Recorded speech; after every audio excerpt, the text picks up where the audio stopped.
असांजो भान सईदाबाद में जमात अहले सुन्नत जी अॻवाणी में ही एहतजाज इन्हनि टिनी मौक़ुफ़नि ते बरक़रार आहे, मबनी आहे।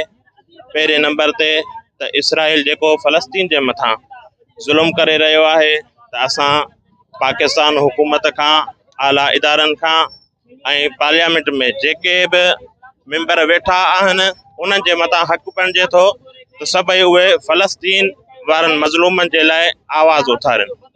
असांजो मुतालबो आहे चीफ ऑफ आर्मी खां त ख़ुदारा तव्हां महिरबानी कयो, जिहाद जो ऐलान कयो ऐं उन्हनि मज़लूमनि खे आज़ादी ॾियारियो।